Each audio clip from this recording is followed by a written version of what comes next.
তুই সুদর্শন পুরুষ হবি ভালো কথা, তাহলে তুই বেড়াক্তার ভিডিও লিখেন এটা কি কর? সুদর্শন পুরুষ তো এমনই দেখতে।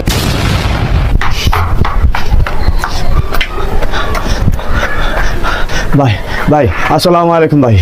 ভাই আমার তো সর্বনাশ হয়ে গেছে ভাই। ওয়ালাইকুম আসসালাম। আর গরিবুল্লাহ ভাই, বাবা বাবা, কি এত হরণ তরণ, কি অবস্থা, কি কি সব সর্বনাশ হয়ে গেছে গা?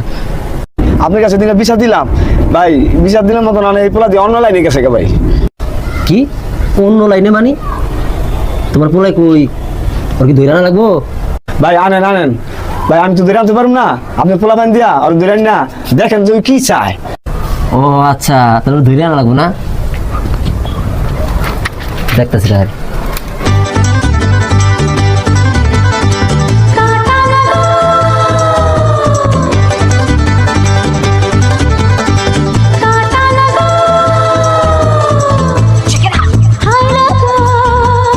তোরে কইছি গরিবুল্লার পোলার ধরে নিয়ে আসতি, তোরা এটা কার ধরে নিয়েছিস? দেখি বেডা না বেডি এটাই তো বুঝতেছি না, এটা কেমন? হ্যাঁ, কার ধরে নিয়েছিস তোরা? আসসালামু আলাইকুম বুড়ু ভাই। ভাই এটি তো আমার ছেলে যেদিন কাছে বিচার করে দিয়েছিলেন না, এই পোলা কইছি না যে পোলার থেকে অর্ধেক হয়ে গেছে মাইয়া। তোর এই অবস্থা কেন? ভাই আমি তো ধর্ষণ পুরুষ হতে চাই। কি তো বেড়া? ওটা দর্শন না, দর্শন ওটা সুদর্শন পুরুষ। আমি ভাই ওইটাই হইতে চাই, ওইটাই।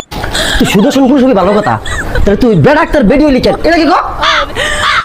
সুদর্শন পুরুষ তো এমনই দেখতে, আমার চেয়ে আবার কি ভালো নাকি?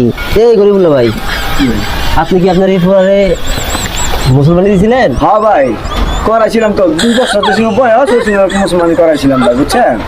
আরে গরিবুল্লাহ ভাই, আমার মনে হইতেছে আপনার ফোলারে আবারও সুন্নতে খাতনা করানো লাগবে।